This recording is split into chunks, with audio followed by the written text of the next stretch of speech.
మాజీ మంత్రివర్యులు తెలంగాణ రాష్ట్ర సమితి వర్కింగ్ ప్రెసిడెంట్ శ్రీ కేటీఆర్ గారి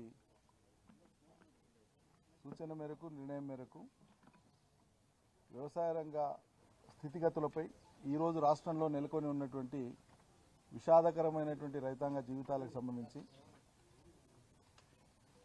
ఇప్పటికే జరిగినటువంటి 400 పైచిలకు బలవన్ మరణాలకు సంబంధించి ఈ అన్ని అంశాల మీద అధ్యయనం చేయడానికి స్వయంగా రాష్ట్ర ప్రభుత్వమే వేసినటువంటి ఒక రైతు కమిషన్ ఏదైతే ఉందో ఆ కమిషన్కు ఒక నివేదిక తయారు చేసి ఇచ్చి రైతాంగ ప్రజలలో విశ్వాసం నింపాలని ఈ వ్యవసాయాన్ని ముందుకు తీసుకుపోవడానికి గతం మాదిరిగా కేసీఆర్ సారథ్యంలో నడిచినటువంటి వ్యవసాయాన్ని వ్యవసాయ రంగాన్ని అదే స్థితి కొనసాగేటట్లుగా ఏం చర్యలు తీసుకుంటే బాగుంటుందో అధ్యయనం చేయాలని చెప్పి ఒక కమిటీ వేసిన సంగతి విదితమే.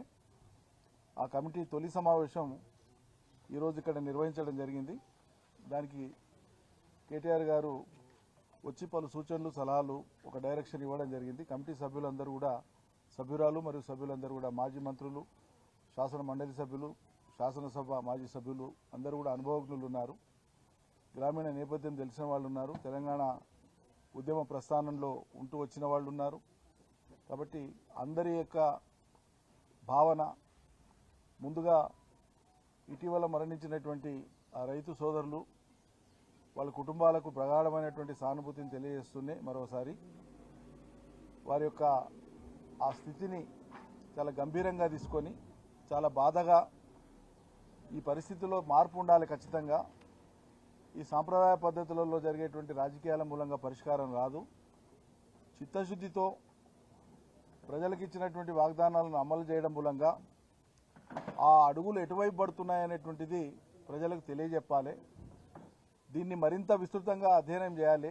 చేసి ఓ నిర్ధారణకు వచ్చి నిర్మాణాత్మకమైనటువంటి సూచనలు ప్రభుత్వానికి చేస్తూనే ప్రజలను, ప్రత్యేకంగా రైతాంగ ప్రజలను అప్రమత్తం చేయాలనేటువంటి ఉద్దేశంతో ఈ భావన చుట్టూ చర్చ జరిగింది. ఈ చర్చ యొక్క సారాంశం కానీ కార్యాచరణ కానీ ఈ కమిటీ తరఫున స్వయంగా కేటీఆర్ గారే ప్రకటిస్తారు. ఇప్పటికి అర్థమైంది, ఈ 13 మాసాల రేవంత్ రెడ్డి సర్కారు యొక్క గమ్యం కానీ, గమనం కానీ, ప్రస్థానం కానీ, వేసే అడుగులు కానీ ఈ మొత్తం పరిపాలనా కాలాన్ని 5 ఏళ్లు బేరీజ్ వేసుకుంటేనే ఫలితాలను అంచనా వేయచ్చు అనేటువంటిది వివేకం కాదు. ఏ ప్రభుత్వమైనా వేసినటువంటి అడుగులు, వేస్తున్న అడుగులు, నడుస్తున్నటువంటి ఆ ప్రయాణం ఎటువైపు పోతా ఉంది, అది ప్రగతి వైపు పోతా ఉందా, తిరోగమనం వైపు పోతుందా అనేటువంటిది వాళ్ళ యొక్క చర్యలు, వాళ్ళ యొక్క ఆచరణను బట్టి అర్థమవుతుంది. కాబట్టి ఆ తిరోగమనం వైపు వేస్తున్నటువంటి సర్కారు యొక్క చర్యల ఫలితమే రాష్ట్రంలో ఇవాళ బలవన్ మరణాలు రైతులు. ఇవాళ మరోసారి తెలంగాణ వ్యవసాయం సంక్షోభంలోకి నెట్టబడింది.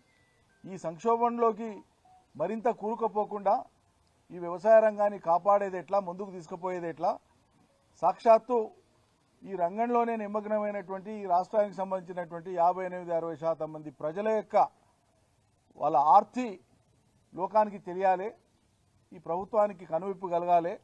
అందుకోసమే విస్తృతమైనటువంటి పర్యటన చేసి దీని మీద గంభీరమైనటువంటి అధ్యయనం మరి ఇప్పటికే ఒక పార్టీగా నాయకత్వంగా మాకు అవగాహన ఉన్నప్పటికీ ఇంకా క్షేత్రస్థాయిలో ప్రజల నుంచి, అన్ని వర్గాల రైతాంగ ప్రజల నుంచి వాళ్ళ యొక్క విలువైనటువంటి సూచనలు కానీ, వాళ్ళ బాధ కానీ, వాళ్ళ యొక్క ఆవేదన కానీ పూర్తిగా క్రోడీకరించుకొని ఈ రాష్ట్ర ప్రభుత్వానికి విన్నవించాలి.